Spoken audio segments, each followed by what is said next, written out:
ونعم الوكيل نعم المولى ونعم النصير لا حول ولا قوة إلا بالله العلي العظيم.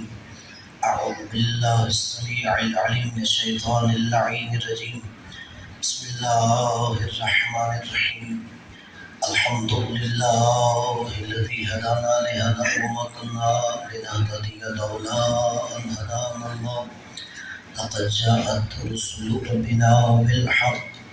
الصلاة والسلام على نبيه وصفيه وحبيبه وأمينه وحجته النبي الأمي المكي المدني القرشي الهاشمي الأبتحي سيد الثقلين نبي الحرمين إمام القبلتين وسيلتنا في الدارين جد الحسن والحسين أبي القاسم محمد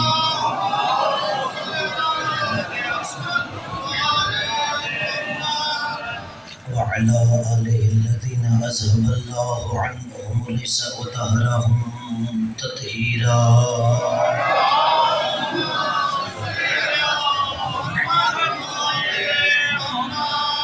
واللعنة الدائمة على أعدائهم وقتلتهم وغاصب حقوقهم ومنكر فضائلهم. أما بعد فقد قال الهدى في كتابه الأعلى. بسم الله الرحمن الرحيم. إنما وليكم الله ورسوله والذين آمنوا الذين يقيمون الصلاة ويؤتون الزكاة وهم راكعون. بالکی آواز بلند سبت پڑھیے.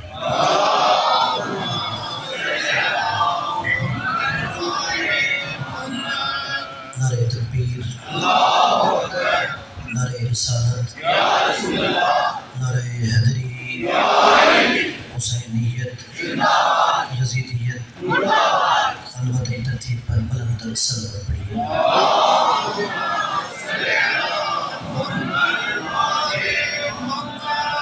سب سے پہلے دعا ہے مالک آپ تمام عزتداروں کا صفی ادا پہ تشریف لانا اپنی بارگاہ میں قبول و منظور فرمائے. جو بھی بندہ صفی ادا پہ آتا ہے دل میں کوئی نہ کوئی حسرت حاجت دعا لے کے آتا ہے. یہ ذکر دعا کی قبولیت کا بہت بڑا وسیلہ ہے.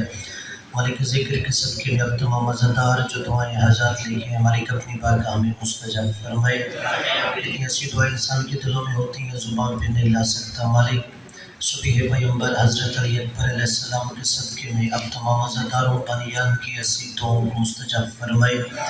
ہمیں دنیا میں بار بار ان ہستیوں کی زیارت، آخرت میں شفاعت نصیب فرمائے. دعا ہے کہ مالک ہمارے وقت کے امام کو ہم سے راضی فرمائے. اپنے اپنی دعاؤں کی قبولیت کے لیے بلند تر صلوات پڑھیے.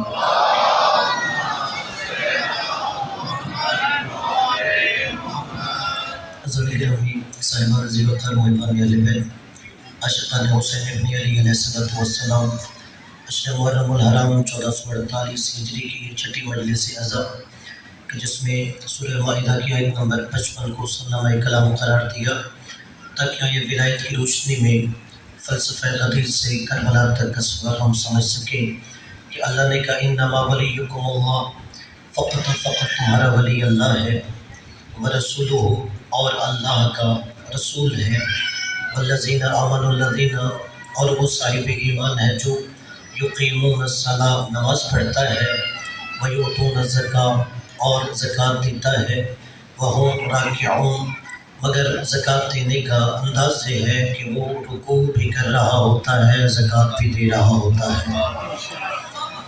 اور کل بات یہاں تک پہنچی تھی کہ اللہ جسے منصب ولایت دیتا ہے اس کے اندر اہلیت ہو، صلاحیت ہو، قابلیت ہو، اور اس کے لیے اللہ نے جو شرائط مقرر فرمائی اس میں جتنے بھی الہی منصب ہیں وہ نبوت ہو، رسالت ہو، امامت ہو، خلافت ہو یا ولایت ہو، سب کے لیے یہ شرائط ہوتی ہیں کہ پہلا اس نے کبھی بتوں کو سجدہ نہ کیا ہو، دوسرا اس سے بڑا اہل علم کوئی نہیں ہونا چاہیے، اور قبلہ اس لیے شیعہ نے حیدر کرار ناز کیا کرو دنیا نے جو ہلاک کو ولی مانا ہے ہم نے باب مدینۃ العلم کو ولی مانا ہے. اور قبلہ منکر ولایت کو اللہ نے عجیب دنیا میں بھی سزا دی ہے. جو بندہ اس در سے دور ہے، اگر آپ وہاں پہ کوئی ایسا بندہ دیکھیں جس نے 1 مہینے تک سر میں کنگھی نہیں کی، ان سے پوچھیں جی یہ کون ہے؟ کہتے ہیں جی یہ اللہ کا ولی ہے۔ جو 1 مہینے تک نہایا نہیں، جی یہ کون ہے؟ یہ اللہ کا ولی ہے۔ جسے طہارت و نجاست میں فرق کا پتہ نہیں، پوچھئے ان سے یہ کون ہے؟ یہ اللہ کا ولی ہے۔ میں نے کہا خدایا تو نے عجب دشمن منکر ولایت علی کو سزا دی ہے۔ ایک سچے ولی کو نہ ماننے کی وجہ سے ہر دیوانے کو ولی کہہ رہے ہیں، ایک سچے ولی کا انکار کرنے کی وجہ سے اب ہر دیوانے کو ولی کہہ رہے ہیں۔ اور کل بات میں نے یہاں پہ چھوڑی کہ لوگ کہتے ہیں میرے بچوں سے آپ کسی اور کے دروازے سے دین، شریعت، قرآن، ایمان کیوں نہیں لیتے؟ اس لیے کہ صرف مولا کائنات نے کہا تھا سلونی سلونی قبل ان تفقدونی، جو پوچھنا ہے علی سے آ کے پوچھو، اور کسی نے یہ کہا ہی نہیں۔ اور جب مولا کائنات نے یہ دعویٰ فرمایا تو منافقین نے کوفہ میں کہا یہ جو علی اتنے بڑا دعویٰ کر رہا ہے انی اعلم طرق السماء بطرق الارض، علی آسمان کے راستے زمین سے بہتر جانتا ہے۔ منافقوں نے کہا ایسے کرتے ہیں، ایک زندہ کو کفن پہنا لیتے ہیں، اسے علی کے پاس لے کے جاتے ہیں، کہتے ہیں علی اس کی نماز جنازہ پڑھاؤ۔ علی جب اس کی نماز جنازہ پڑھائے گا یہ منافق درمیان میں اٹھ کے بیٹھ جائے گا، ہم کہیں گے علی کہتا ہے میں آسمان کے راستے جانتا ہوں، علی کو یہ نہیں پتا سامنے زندہ ہے یا مردہ ہے۔ اب دیکھیں جو اللہ کے بنائے ہوئے کا امتحان لے رہا ہے۔ اب ایک منافق کو تیار کیا گیا، اور جو میں نے روایت کتاب میں پڑھی ہے وہ اپنے ماں باپ کا اکلوتا بیٹا تھا۔ اب اس منافق کو تیار کیا گیا، تو نے علی کا امتحان لینا ہے۔ اس کو کفن میں لپیٹا گیا، مولا کائنات کے سامنے آیا، کہا گیا یا علی ایک مردہ ہے اس کا جنازہ پڑھانا ہے۔ آپ نے بھی دیکھا ہوگا کہیں اگر جنازہ ہو تو جنازہ پڑھانے والا پہلا وارثوں سے اجازت لیتا ہے کہ مجھے اجازت ہے نماز جنازہ پڑھانے کی۔ جیسے ہی کہا نا یا علی جنازہ پڑھاؤ، مولا نے کہا یہ بتاؤ اس کا وارث کہاں ہے؟ کل کو کوئی وارث علی پہ اعتراض نہ کرے اس کا جنازہ کیوں پڑھایا۔ پیچھے آواز دی گئی یا علی اس کا وارث پیچھے ہے۔ مولا نے کہا آگے بلاؤ، آگے آیا، مولا نے کہا مجھے اجازت ہے نماز جنازہ پڑھاؤں؟ کہا یا علی اسی لیے آیا ہے جنازہ پڑھاؤ۔ کہ سوچ لو میں علی ہوں، سوچ لو میں علی ہوں، یا علی اسی لیے آیا ہے جنازہ پڑھاؤ۔ پھر مولا نے کہا مجھے اجازت ہے جنازہ پڑھاؤ، یا علی اسی لیے آیا ہے۔ جب تیسری دفعہ کہہ دیا نا یا علی اسی لیے آیا، اب مولا نے جامع مسجد کوفہ میں کہا قمبر، کہ جی مولا قمبر، کہا قمبر نماز جنازہ کی صدا لگا۔ اب صدا لگا والی جنازہ پڑھا رہا ہے۔ اب جناب قمبر نے صدا لگائی الصلاۃ لہذا المیت، اللہ جانے کس نے جملہ سمجھا ہے۔ پھر اس نے صدا لگائی الصلاۃ لہذا المیت، پھر اس نے صدا لگائی الصلاۃ لہذا المیت۔ اب مولانا نیت کی اللہ اکبر، گواہیاں دیتے ہوئے آگے بڑھ گئے، اللہ اکبر، نبی آل نبی پہ درود پڑھا، آگے بڑھے اللہ اکبر۔ اب یہاں پہ اس منافق نے اٹھ کے بیٹھنا تھا، مولا آگے بڑھ رہے ہیں، منافق اٹھ نہیں رہا۔ اب پیچھے والے پریشان ہو گئے، اس نے تو یہاں پہ اٹھ کے بیٹھ جانا تھا، ابھی یہ اٹھ کے بیٹھ کیوں نہیں رہا؟ جیسے ہی مولا نے نماز جنازہ ختم کیا، پیچھے مڑ کے وارث سے کہا اسے اٹھا جا کے دفنا دے۔ ولایت کسے کہتے ہیں؟ کہا اسے اٹھا جا کے دفنا دے۔ اب وہ تیز قدم بڑھاتے ہوئے آگے بڑھا، اس کی نبض پہ ہاتھ رکھا، نبض چلتی نہیں، ہلاتے ہیں وہ ہلتا نہیں، بلاتے ہیں بولتا نہیں۔ کہا یا علی یہ مرا ہوا نہیں تھا، یا علی یہ مرا ہوا نہیں تھا، یہ زندہ تھا، یہ خود چل کے آ سکتا تھا، یہ بول سکتا تھا۔ یا علی یہ مرا ہوا نہیں تھا۔ مولا نے کہا آیا تھا تو زندہ تھا، اب علی نے جنازہ پڑھا دیا ہے، اب یہ مر چکا ہے، تم علی کا امتحان لیتے ہو۔ موت اللہ کا امر ہے، علی اولی الامر ہے۔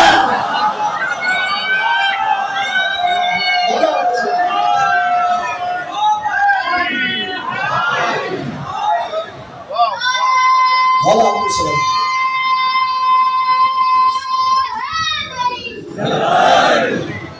والے کے بچے کو سلامتی عطا فرمائے، اس کے والدین کو اس کی خوشیاں نصیب فرمائے، پاکیزہ تربیت کا سر ہے کہ زبان بچپن میں اگر علی علی کر رہی ہو، فرمایا تم علی کا امتحان لے رہے ہو، موت اللہ کا امر ہے، علی اولی الامر ہے، علی امر کا بھی مالک ہے۔ اب قبلہ یہاں پہ آپ نے پہلے واقعہ سنا، نتیجہ دے رہا ہوں، یہ منافق مرکب تھا۔ اگر ہم یہ کہیں مولا نے جیسے ہی نیت کی مر گیا، یا مولا نے جنازہ ختم کیا مر گیا، تو قبر کس کی صدا لگا رہا تھا؟ صلاۃ لہذا المیت۔ جسے سمجھ آیا کہ ان کے غلاموں کا اختیار قبر کسے کہہ رہا تھا؟ ھذا المیت، کس میت کا جنازہ پڑھنا ہے؟ قبلہ اور افا یہی کہتے ہیں، ابھی علی نے تو نیت کی ہی نہیں، جب قمر نے کہا صلاۃ لہذا المیت، اس منافق کی روح قبض ہو گئی۔ لوگ علی کے اختیارات کی بات کرتے ہیں، علی تو بہت بلند ہے، ایسے منافقوں کا علی کا غلام قمر ہی مار دیتا ہے۔ مولا آپ کو سلام، مالک آپ کو سلام۔ علی تو بہت بلند ہے، اگر علی کا غلام قمر بھی سفارش کرے تو ایسے منافقوں کو مار دیا جاتا ہے۔ اب قبلہ شاید میرا بچہ قوم کا اگر جائے کسی سے کہے دیکھو میرا مولا جو صاحب ولایت ہے، ولایت کا اختیار یہ ہے کہ زندہ آ گیا، مولا نے نماز جنازہ پڑھائی اور زندہ اس کی روح قبض کر لی گئی، کیا کہے گا کہ کیا یہ ممکن ہے کہ تمہارے مولا نے جنازہ پڑھایا اور زندہ کی روح قبض ہو گئی؟ اب اس کے لیے دلیل قرآن سے دے رہا ہوں، جا کے سورہ یوسف پڑھیے۔ جناب یوسف علیہ السلام اللہ کے نبی زندان میں بند ہیں، ایک بندہ قید خانے میں کہتا ہے یوسف میں نے ایک خواب دیکھا ہے۔ جناب یوسف نے کہا خواب سناؤ، میں تمہیں خواب کی تعبیر بتاتا ہوں۔ اس نے خواب سنایا، جناب یوسف نے کہا تو رہا ہو جائے گا اور تو بادشاہ کے دربار میں نوکری کرے گا۔ اب ایک دوسرا قیدی تھا، اس نے کہا یوسف میں نے بھی خواب دیکھا ہے۔ جناب یوسف نے کہا خواب سناؤ، اس نے خواب سنایا، جناب یوسف نے فرمایا تجھے سولی پہ چڑھایا جائے گا۔ وہ کہتا ہے یوسف میں نے تو خواب دیکھا ہی نہیں، میں نے خواب کوئی نہیں دیکھا، بس اس نے خواب سنایا تو میں نے بھی خواب سنا دیا ہے۔ اب اللہ کا بنایا ہوا ولی کیسا ہوتا ہے؟ یوسف نے کہا تم نے خواب دیکھا ہے یا نہیں؟ اب میں نے کہہ دیا تو سولی پہ چڑھایا جائے گا۔ اب تجھے سولی پہ، اب حجت خدا نے کہہ دیا ہے تو تجھے سولی پر چڑھایا جائے گا۔ تو جب حجت خدا کہہ دیتا ہے، ارادہ کر دیتا ہے، تو اس وقت وہ ہو جاتا ہے۔ اور قبلہ یہی وجہ ہے، علی خود اپنے علم پہ ناز کرتے تھے۔ مولا کائنات کے دو مثلے ہیں، خود مولا کے شعر کے، رضینا بالقسمت الجبار فینا لنا علم وللأعداء مال۔ مولا نے کہا میں اللہ کی تقسیم پہ راضی ہوں، اللہ نے مجھے علم دیا، میرے دشمن کو مال دیا، کہ جسے علم چاہیے وہ علی کے دروازے پہ چھپ جاتا ہے۔ اور قبلہ پھر کون ہے جو علم ان کی برابری کرے گا؟ اللہ نے انسانوں کے بارے میں کہا واللہ اخرجکم من بطون امہاتکم لا تعلمون شیئا، سورہ نحل ہے۔ اللہ نے کہا تمہیں تمہاری ماں کے شکموں سے ایسے نکالا گیا، تمہیں کسی چیز کا علم نہیں تھا، تم آئے تو جاہل تھے۔ پھر آگے دوسری آیت میں کہا حتی یردوا الی ارذل العمر، پھر تم عمر کے ذلیل ترین حصے میں، کمزور ترین حصے میں، یعنی بڑھاپے میں پہنچ جاتے ہو، لکی لا یعلم بعد علم شیئا، اور اتنا علم حاصل کرنے کے بعد بھی تمہارے پاس کوئی علم نہیں ہوتا۔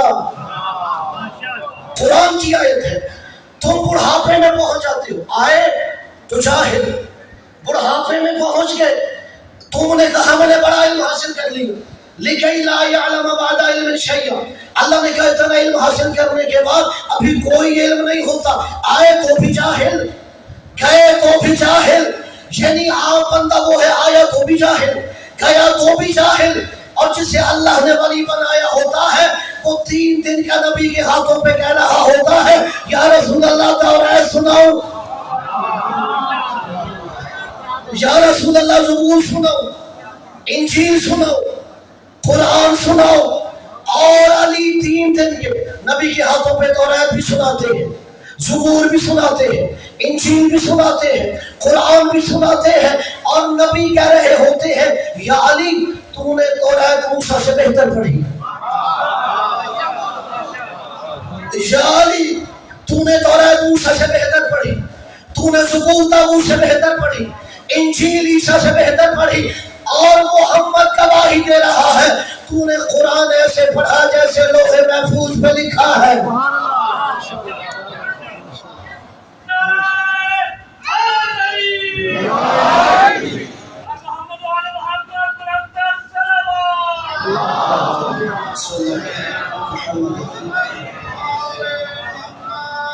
اب کوئی میرا دوست یہ نہ کہے اچھا آپ نے کہہ دیا کہ نبی نے کہہ دیا توریت موسیٰ سے بہتر پڑھی، کیا جناب موسیٰ علیہ السلام توریت پڑھتے ہوئے غلطیاں کرتے تھے؟ نہیں، ہمارا عقیدہ ہے نبی گناہوں سے معصوم ہے، منزہ عن الخطا ہے، مبرہ عن الخطا ہے، غلطیاں نہیں کرتے، مگر نبی نے یہ جو حکمت ارشاد فرمائی کہ تو نے توریت موسیٰ سے بہتر پڑھی، زبور داؤد سے بہتر پڑھی، انجیل عیسیٰ سے بہتر پڑھی، اور میں محمد گواہی دے رہا ہوں کہ تو نے قرآن ایسے پڑھا جیسے لوح محفوظ میں لکھا ہے۔ اس کی وجہ یہ ہے کہ توریت کلام اللہ ہے، موسیٰ کلیم اللہ ہے۔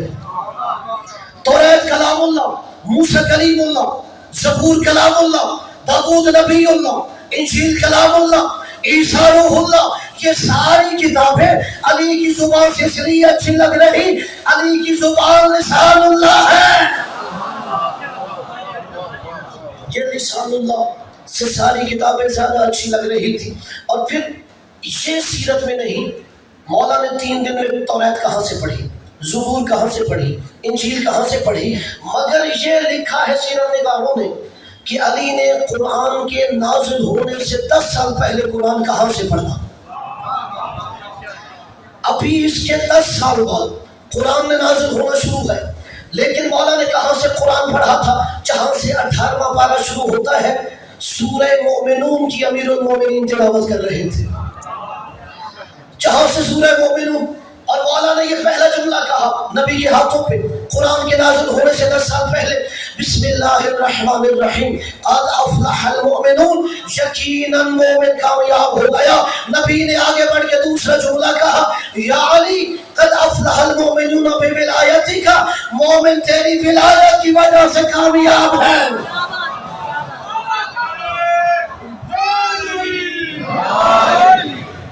اس لیے مومن کامیاب ہو گیا کہ مومن کے دل میں تیری ولایت ہے۔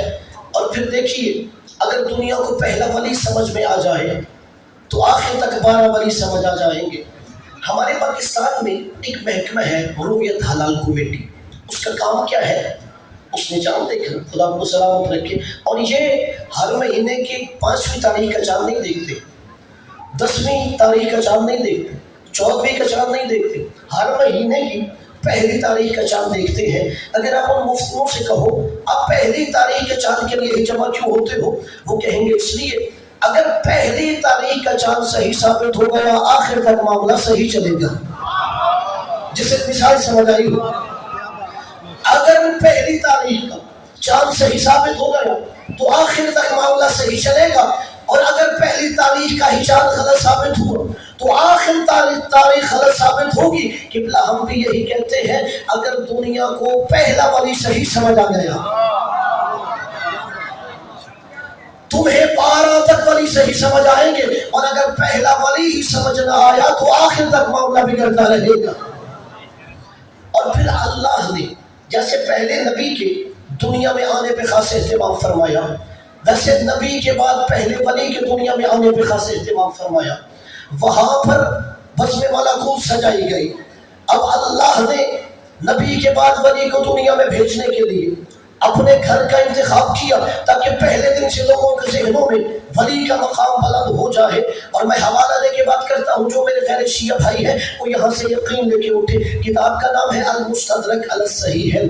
علامہ حاکم نیشاپوری نے یہ کتاب لکھی، اور اہل سنت عالم نے یہ کتاب کیوں لکھی وہ مقدمے میں لکھتے ہیں کہ جب امام بخاری نے صحیح بخاری لکھی، امام مسلم نے صحیح مسلم لکھی، انہوں نے اپنے لیے کچھ شرائط مقرر کی کہ جو حدیث ان شرائط پہ پوری اترے گی ہم صحیح بخاری مسلم میں لکھیں گے۔ علامہ حاکم نیشاپوری کہتے ہیں کہ کتنی ایسی حدیثیں تھیں جو ان کے معیار پہ پوری اتر رہی تھی، مگر انہوں نے اپنی کتاب میں نہیں لکھی، نہ صحیح بخاری میں نہ صحیح مسلم میں۔ انہوں نے کہا اہل سنت عالم نے اب میں کتاب المستدرک علی الصحیحین لکھوں گا جو ان دونوں کے معیار والی حدیثیں لکھوں گا۔ اب اس کے اندر یہ جملہ ہے، وہ کہتے ہیں ولد علی فی جوف الکعبہ، علی عین کعبہ کے مرکز میں آ رہے تھے۔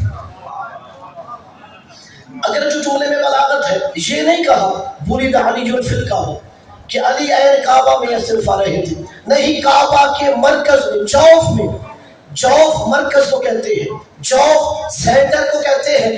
اگر ہم کہیں بارے الہ تو نے اپنے ولی کو بھیجنا ہی تھا اپنے گھر میں، کوئی بیت اللہ کا ایک کونا علی سے منسوب ہو جاتا، رکن یمانی، رکن عراقی، رکن شامی، مگر اللہ نے ایک کونے میں کہا علی نہیں آئے گا، این کعبہ کے مرکز میں علی آئے گا، اس لیے کہ اللہ ان کی نیتیں جانتا تھا، اللہ ان کی حیثیتیں جانتا تھا۔ جو منکر ولایت علی ہے، اگر کوئی ایک کونا علی سے منسوب ہوتا، وہ کہتا میں کعبے کے اس کونے کی جانب منہ کر کے نماز نہیں پڑھوں گا۔ جہاں علی دنیا میں آیا، اللہ نے کہا علی کو کعبہ کے مرکز میں بھیج کے دشمن علی کو بھی اسی گھر کی جانب جھکاؤں گا۔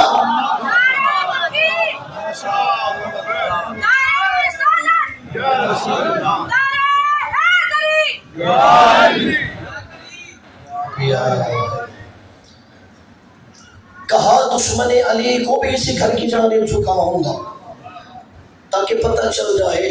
اور اگر یہاں پہ میں جملہ کہہ دوں کون ہے جو ان کی برابری کرے، جائیے بے شک اپنے محلے کی مسجد میں جا کے جو بھی انتظامیہ ہو، منتظم ہو، وہاں پہ جو خطیب ہے اسے کہو تو اپنا بچہ مسجد میں پیدا کر کے دکھا۔ مسجد بیت اللہ نہیں ہے، کعبہ نہیں ہے، کعبہ کی شبیہ ہے، اسے کہو اپنا بچہ یہاں پیدا کرے۔ وہ کہے گا نہیں، مسجد نجس ہو جائے گی۔ تو کیسے تم علی کی برابری کرتے ہو؟ جہاں تمہارا بچہ آئے وہ نجس ہو جاتی ہے، اور جہاں ابو طالب کا آ رہا ہے وہ لائے کے سجدہ ہو رہا ہے۔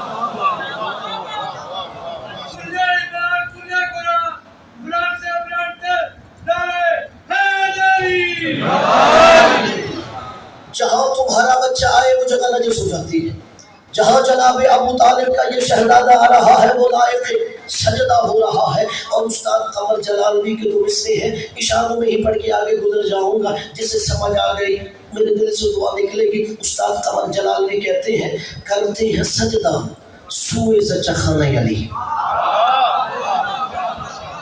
کرتے ہیں سجدہ سوئے زچہ خانہ علی، مڑ مڑ کے دیکھتے ہیں کوئی دیکھتا نہ ہو۔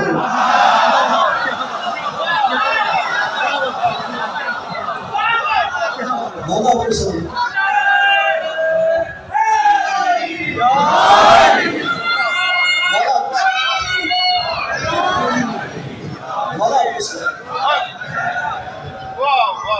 کرتے ہیں سجدہ سوئے زچہ خانہ علی، مڑ مڑ کے دیکھتے ہیں کوئی دیکھتا نہ ہو۔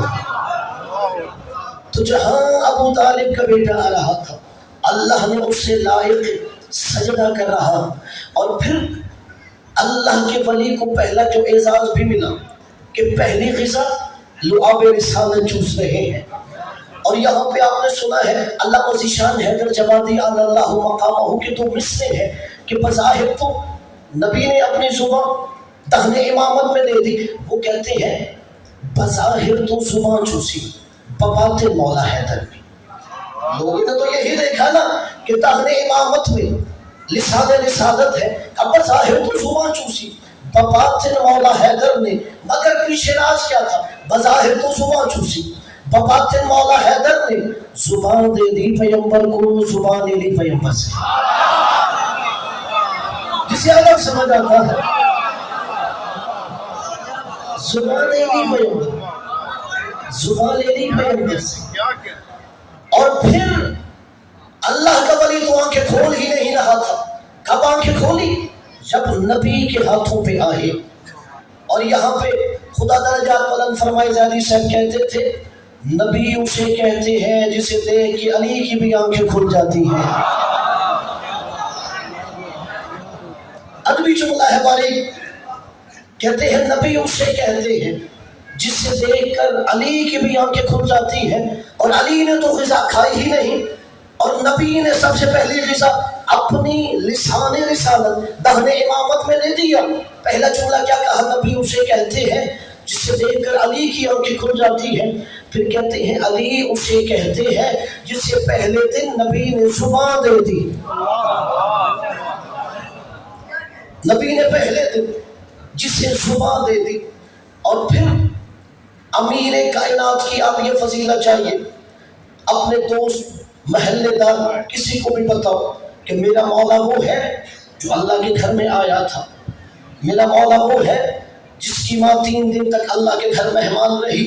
اور یہاں پہ آپ خطبہ سے سنتے بھی ہیں کہ جناب فاطمہ بنت اسد نے کہا تھا بچے نے 3 دن تک کچھ نہیں کھایا، یہ اللہ کا ولی ابھی دنیا میں آیا۔ اب میرا نبی خلق عظیم پہ فائز ہے، نبی کو آگے سوال کرنا چاہیے تھا، بچے نے کچھ نہیں کھایا، میں نے سیراب کر دیا، آپ بھی تو 3 دن سے اندر ہیں۔ خلق عظیم کا کیا مطلب؟ میرے نبی کو سوال کرنا چاہیے تھا، آپ اندر سے باہر تشریف نہیں لائے، باہر سے اندر کوئی نہیں گیا، آپ نے کچھ کھایا ہے، مگر کہیں میں نے روایت نہیں پڑھی کہ نبی نے یہ سوال کیا ہو، یا پھر یہ مانو نبی نے وہاں کوئی کھانا دیکھا ہو کہ بیت اللہ کے اندر کوئی کھانا ہو۔ چلو اب میں دیکھ کے قرآن سے آپ کو سمجھاتا ہوں دلیل دیتے ہوئے۔ جناب مریم سلام اللہ علیہا اللہ کے گھر میں رہتی تھی، مگر کفالہ زکریا جیسا نبی کرتا ہے۔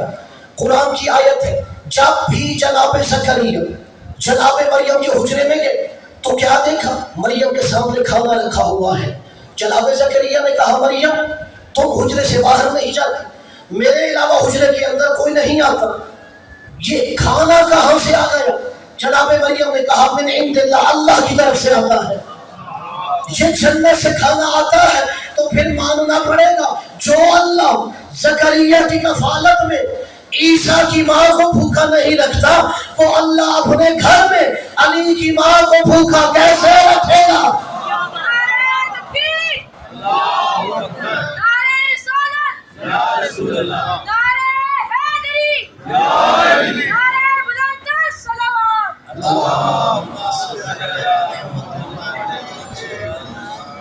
مالک اس بچے کو سلامتی عطا فرمائے، دارین میں کامیابی عطا فرمائے۔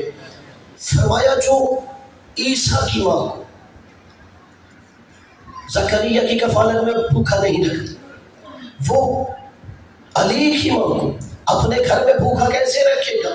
اور دیکھیے یہ واحد فضیلت ہے جو صرف مولا کائنات کے حصے میں آئی کہ وہ اللہ کے گھر میں آ رہے تھے۔ حالانکہ جناب مریم اللہ کے گھر میں رہتی تھی، مگر عیسیٰ پھر بھی اللہ کے گھر بیت المقدس میں نہیں آئے۔ اگر میں کہوں بارے الہ جہاں تم نے جناب مریم پہ اتنے احسان کیے تھے کہ بیت المقدس میں رہ رہی ہیں، زکریا جیسا نبی کفالت کر رہا ہے، جنت سے کھانے آ رہے ہیں، تو وہاں تو جناب مریم کو یہ بھی اختیار دے دیتا کہ بیت المقدس کے اندر عیسیٰ آ جاتے۔ عجب نہیں خدا فرماتا اگر میں اختیار دے دیتا تو عیسائی تمہارا جینا حرام کر دیتے کہ تم تو کہتے ہو علی کی برابری کوئی نہیں کر سکتا۔ اس فضیلت میں عیسیٰ علی جیسا ہے، اس فضیلت میں عیسیٰ علیہ السلام علی جیسے ہیں۔ اگر خانہ کعبہ میں علی آ رہے تھے تو بیت المقدس میں عیسیٰ آ رہے تھے، اس لیے اللہ نے کہا میں عیسیٰ کی ماں کو روک رہا ہوں اور علی کی ماں کو بلا رہا ہوں اور دنیا کو علی سمجھا رہا ہوں۔ جب مریم جیسی ماں کا بیٹا عیسیٰ علی کی برابری نہیں کر سکتا تو بتوں کو سجدہ کرنے والے علی کی برابری کیسے کریں گے؟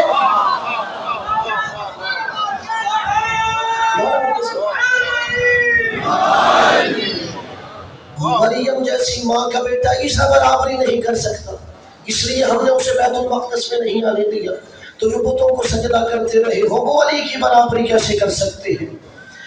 اب اگر آپ چاہیے اور اپنے کسی بھی دوست سے بتائیے کہ جو در علی سے دور ہے کہ میرا مولا وہ ہے جو اللہ کے گھر میں آ رہا تھا، وہ کہے گا نہیں یہ ایک اتفاق ہو گیا تھا، یہ کمال نہیں ہے، اتفاق ہوا علی اللہ کے گھر میں آ گئے۔ اگر آپ بتائیے کہ پہلی زیارت میرے مولا نے سید الانبیاء کی چہرے کی، وہ یہی کہتے ہیں یہ تو اتفاق ہو گیا تھا، جو کمال نہیں ہے۔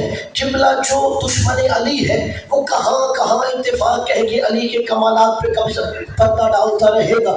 اگر ہم نے کہا کہ علی اللہ کے گھر میں آ گئے، دنیا کہتی ہے اتفاق ہو گیا ہوگا۔ ہم نے کہا 3 دن تک علی کی ماں اللہ کے گھر میں مہمان رہی، دنیا کہتی ہے اتفاق ہو گیا ہوگا۔ ہم نے کہا 3 دن کی علی نے سب سے پہلے نبی کے چہرے کی زیارت کی، دنیا نے کہا یہ بھی اتفاق ہو گیا تھا۔ ہم نے کہا 3 دن کی علی نے نبی کی زبان رسالت چوسی، دنیا نے کہا یہ بھی اتفاق ہو گیا ہوگا۔ ہم نے کہا 3 دن کی علی نے نبی کے ہاتھوں پہ قرآن سنایا، کہا یہ بھی اتفاق ہو گیا ہوگا۔ ہم نے کہا 3 دن کی علی نے ابو جہل کے چہرے پہ تمانچہ مارا،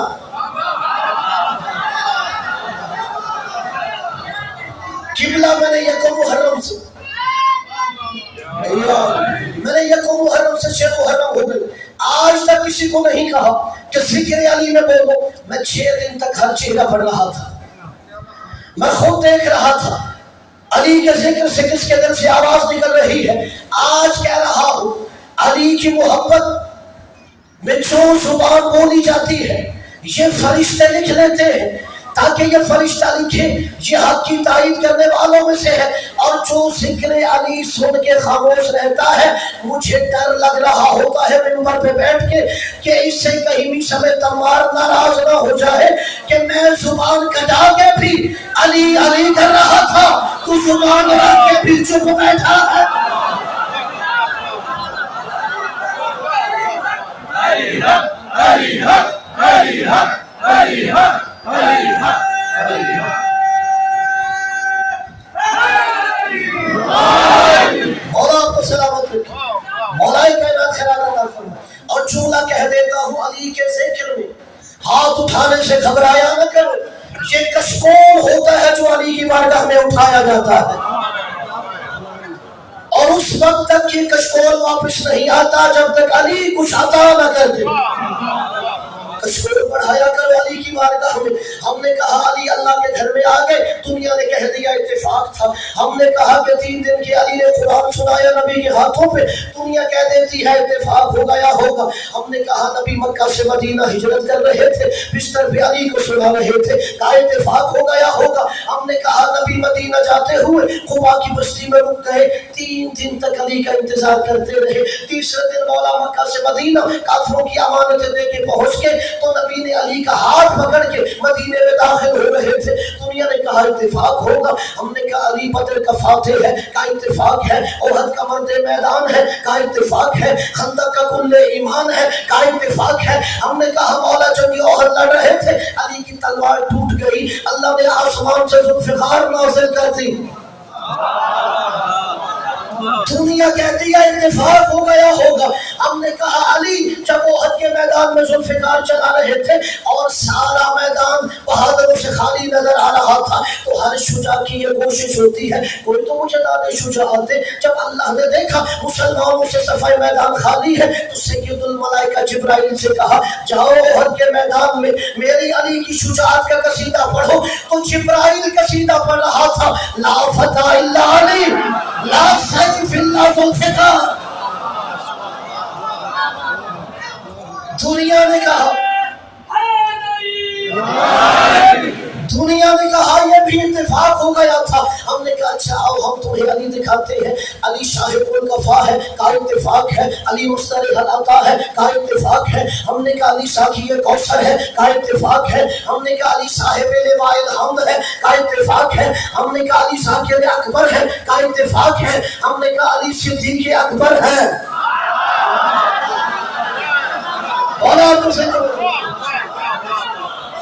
علی صدیق اکبر ہے، کہا اتفاق ہے۔ ہم نے کہا علی فاروق اعظم ہے، کہا اتفاق ہے۔ ہم نے کہا سنو علی جد اللہ ہے،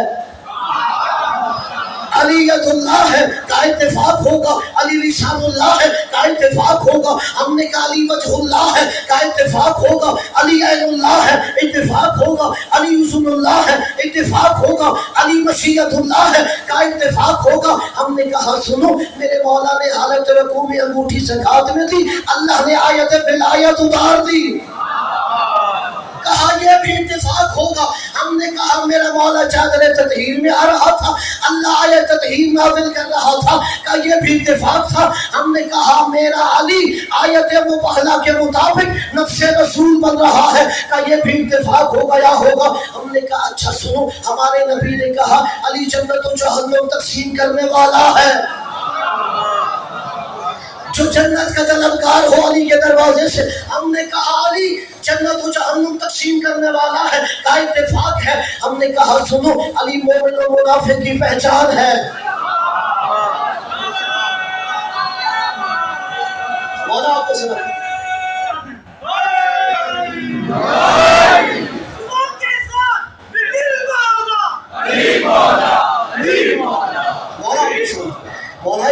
آپ کو خیرات عطا فرمائے.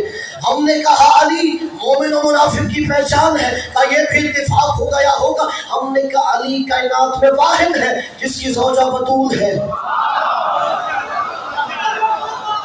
سارے تاریخ انبیاء و اسلام پڑھ دو, علی کائنات میں واحد ہے جس کی زوجہ بطول ہے, کہ یہ بھی اتفاق ہوگا. ہم نے کہا علی کی زوجہ جنت کی سردار ہے, کا اتفاق ہوگا. ہم نے کہا علی کے بیٹے جوانان جنت کے سردار ہیں, کا یہ بھی اتفاق ہوگا. ہم نے کہا اور تاریخ اسلام کا تمہیں ایک اور باب دکھاتے ہیں. نبی دنیا سے جا رہے تھے, زانو علی کا تھا. تاریخ کا نازک باب ہے, اشاروں میں پڑھ رہا ہوں. نبی دنیا سے جا رہے تھے, زانو علی کا تھا, کا اتفاق ہوگا یا ہوگا. ہم نے کہا نبی کو غسل علی دے رہے تھے, کا اتفاق ہوگا یا ہوگا. ہم نے کہا نبی کو لحد میں علی اتار رہے تھے, کا اتفاق ہوگا یا ہوگا. چلو دنیا والو, ہم تمہیں علی نہیں سمجھاتے, تم ہمیں علی سمجھاؤ. جس کا اتفاق یہ ہو اللہ کے گھر میں آئے, اتفاق یہ ہو جنت و جہنم تقسیم کرے, اتفاق یہ ہو اس کی زوجہ بطول ہو, جس کا اتفاق یہ ہو اس کے بیٹے جنت کے سردار ہو, جس علی کا اتفاق یہ ہو اس علی کا اختیار کیا ہوگا.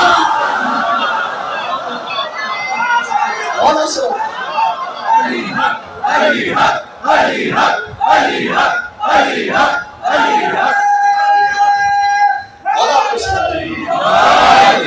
مولا کا نام خیرات عطا فرمائے. مالک السلام, مالک ہم کو علی نہیں سمجھا.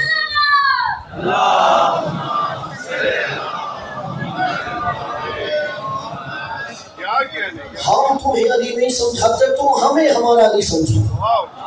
جس کے یہ سارے اتفاق ہیں اس علی کے اختیارات کیا ہوں گے. تو اس لیے ہم ناز کرتے ہیں کہ ہم نے علی کے دروازے پہ سر جھکایا ہے, اور یہی وجہ ہے علی کی ولایت کو بچانے کے لیے. حسین اپنا کچھ نہیں بچا رہے تھے, شبیہ پیغمبر علی اکبر جیسا بیٹا قربان کر رہے.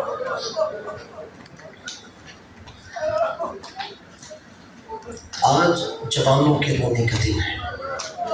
کوشش کرنا جو جوان آئے ہیں کم از کم ایک آنسو حسین کے جوان بیٹے کو ضرور بہا سکے.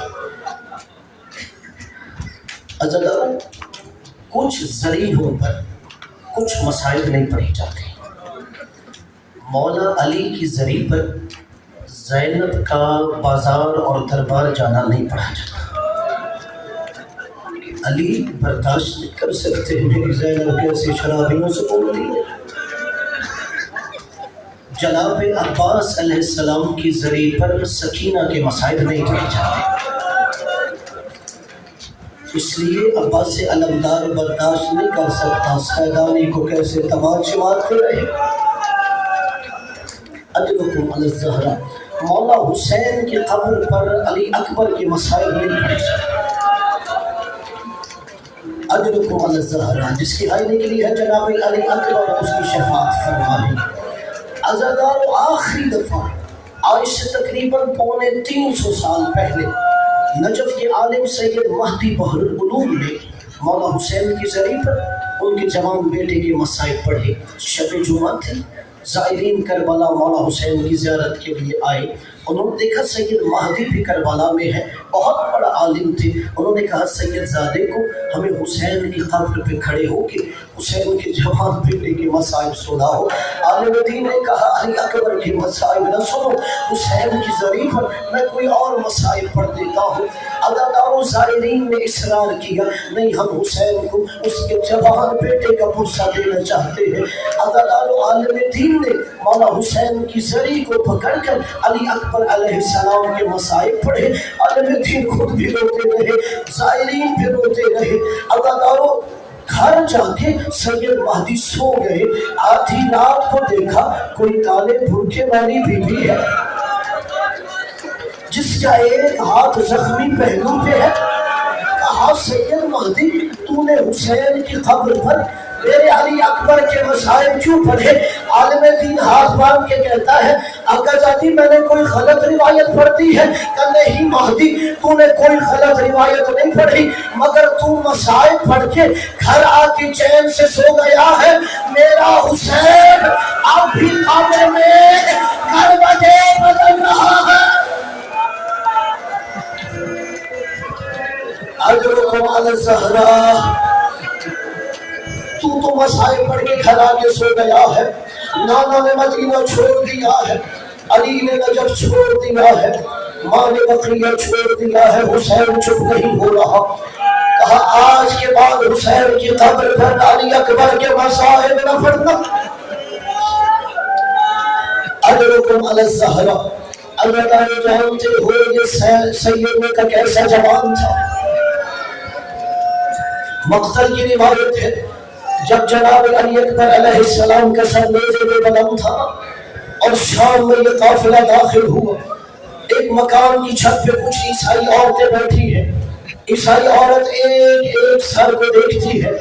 جیسے ہی جناب علی اکبر علیہ السلام کا سر ضعیفہ نے دیکھا نا، کہتی ہے جوان مجھے نہیں پتا تیرا نام کیا ہے، میں تجھے ایک نام دے رہی ہوں، انت البدر تمام، تو چودھویں کا چاند ہے۔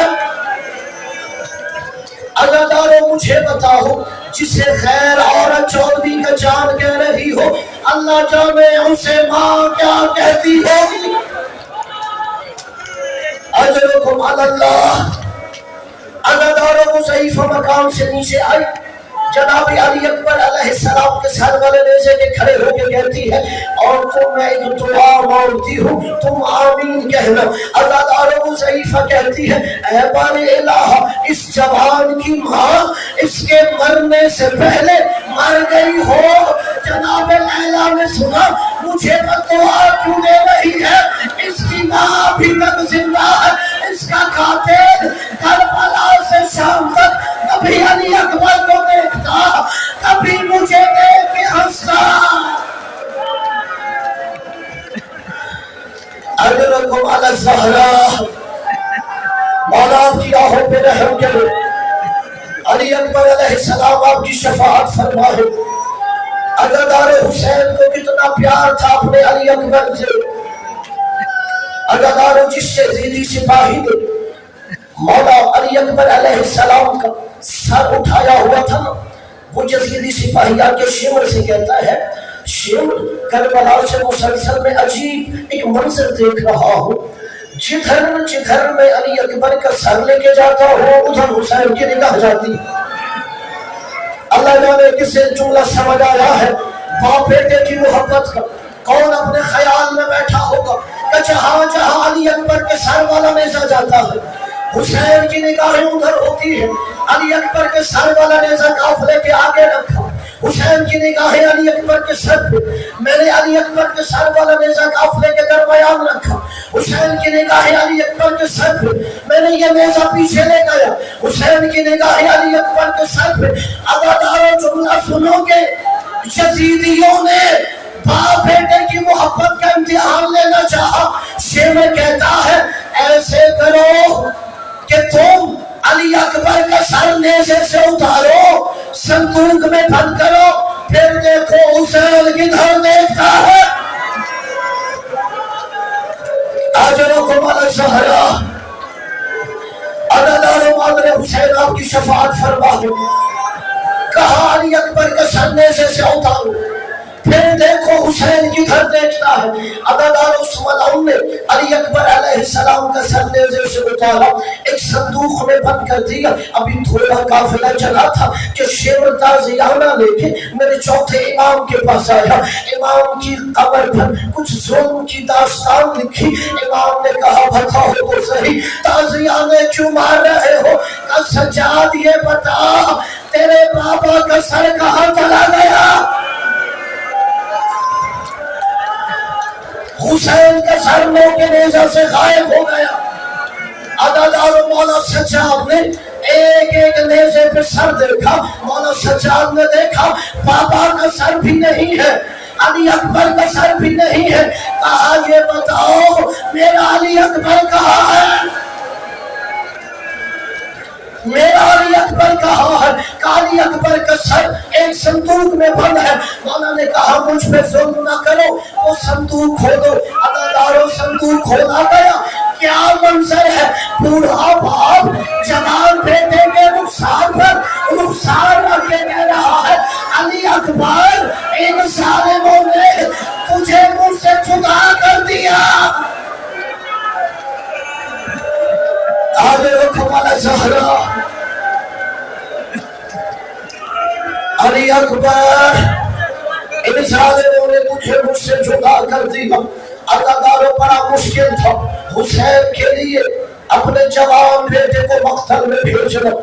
یہی وجہ ہے جب مولا حسین علیہ السلام علی اکبر علیہ السلام کو امامہ بنا رہے تھے نا تو آیت پڑھ رہے تھے وَلَا نَبْلُوَنَّكُمْ بِشَيْءٍ مِّنَ الْخَوْفِ وَالْجُوعِ وَنَقْصٍ مِّنَ الْأَمْوَالِ وَالْأَنفُسِ وَالثَّمَرَاتِ وَبَشِّرِ الصَّابِرِينَ الَّذِينَ إِذَا أَصَابَتْهُمْ مُصِيبَةٌ قَالُوا إِنَّا لِلَّهِ وَإِنَّا إِلَيْهِ رَاجِعُونَ. عددارو مقتل کے جملے ہیں.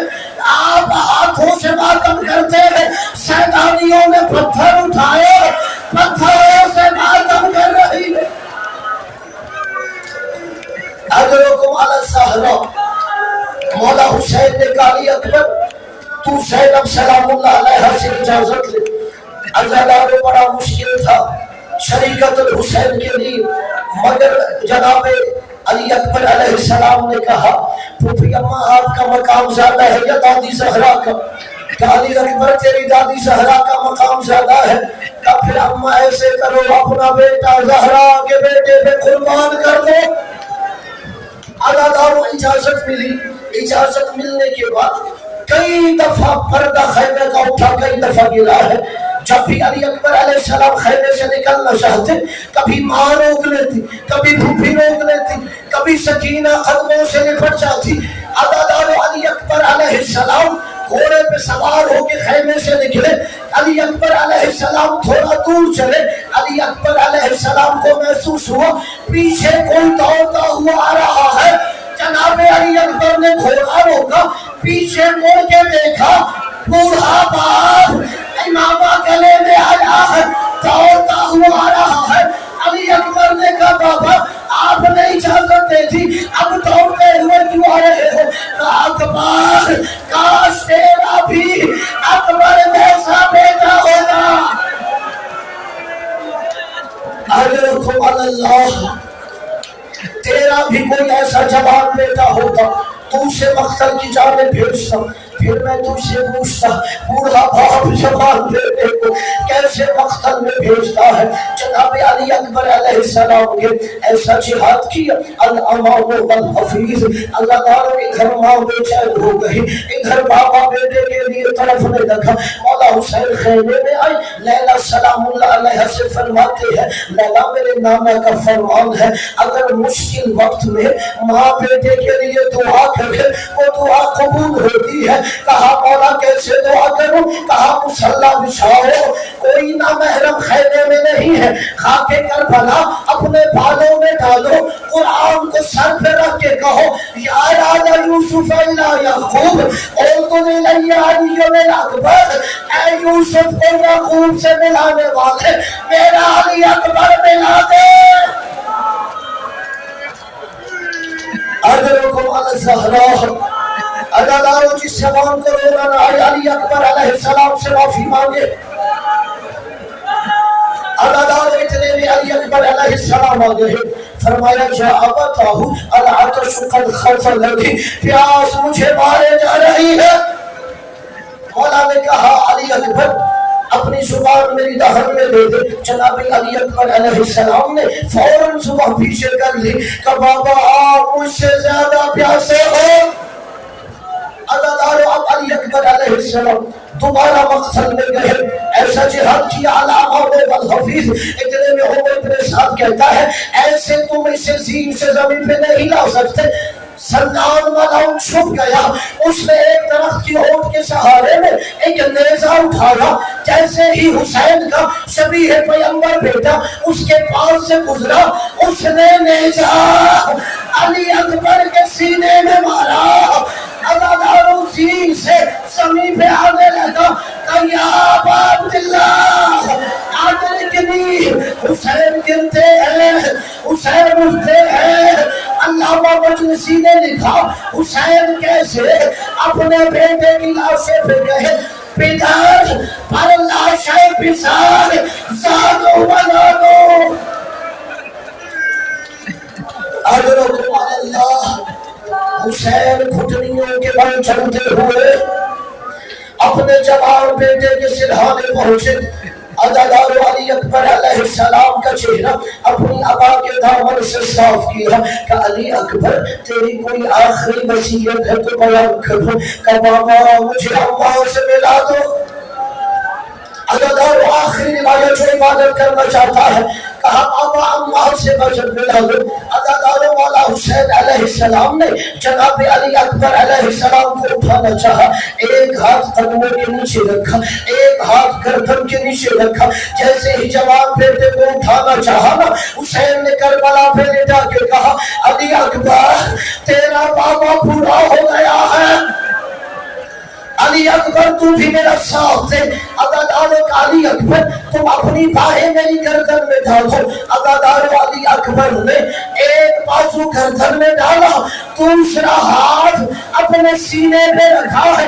علی اکبر دوسرا ہاتھ سینے سے اٹھا میری گردن میں ڈال کہ نہیں بابا، قاتل نے پرچی کا بھاگ سینے میں توڑ دیا۔ کہہ رہا تھا جب حسین جوان بیٹے کے سینے سے پرچی کا پھل نکالے گا پھر پتا چلے گا۔ آگرکم علی زہرا، عزادار حسین نے اپنے بیٹے کو زمین کربلا پہ لٹایا، اپنا چہرہ آسمان کی جانب کیا، دادا ابراہیم کربلا آؤ، دادا اسماعیل کربلا آؤ۔ میری آنکھوں پہ پٹی نہیں ہے، میرے اسماعیل کے ہاتھ پاؤں رسیوں سے بندھے نہیں ہے۔ عزادار حسین نے پرچی میں ہاتھ ڈالا، پرچی کو ہلایا، پرچی نہیں ہلی، اکبر کا لاشا ہلا۔ ماتم حسین